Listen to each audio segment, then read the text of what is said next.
નમસ્કાર, આપ જોઈ રહ્યા છો લખત ન્યૂઝ અપડેટ ચેનલ। તમામ સમાચાર અને અપડેટ મેળવવા માટે ચેનલને સબસ્ક્રાઇબ કરો અને બેલ આઇકન પર ક્લિક કરો જેથી તમામ સમાચાર અને અપડેટ તમને મળી રહે।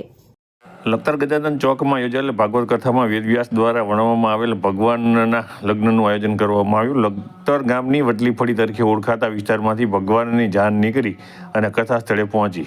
લખતર ગામના ગજાનન ચોકમાં રમણ સંસ્થાન દેત્રોદ દ્વારા ભાગવત કથાનું આયોજન કરવામાં આવ્યું છે।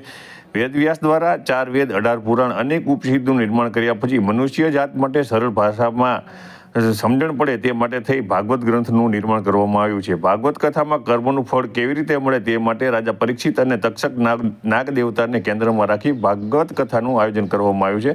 ભાગવત કથામાં વેદવ્યાસ દ્વારા રામાયણ મહાભારત સહિતના અનેક પુરાણ અને ગ્રંથમાં વર્ણવેલ પ્રસંગ આવરી લેવામાં આવ્યા છે।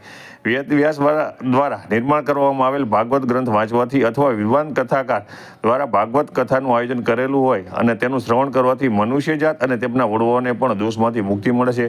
ત્યારે ગજાનન ચોકમાં યોજાયેલ ભાગવત કથા અંતર્ગત ભગવાનના લગ્નનો પ્રસંગ આવતા વટલીફળીમાં રહેતા યશવંતભાઈ એમ રાવલ, જેઓ કાળુભાઈ ગેરેજવાળા તરીકે પણ ઓળખાય છે, તેમના ઘરેથી ભગવાનની જાનનું આયોજન કરવામાં આવ્યું હતું। તેમના ઘરેથી નીકળેલી ભગવાનની જાન કથા સ્થળે વાતે ગાતે પહોંચી હતી। કથા સ્થળે ભગવાનના લગ્નની વિધિ સંપન્ન કરવામાં આવી હતી। ભગવાનની જાન અને વિધિમાં શ્રદ્ધાળુ મહિલાઓ, પુરુષ, સિનિયર સિટીઝન ઉપસ્થિત થઈ ધન્ય બન્યા હતા।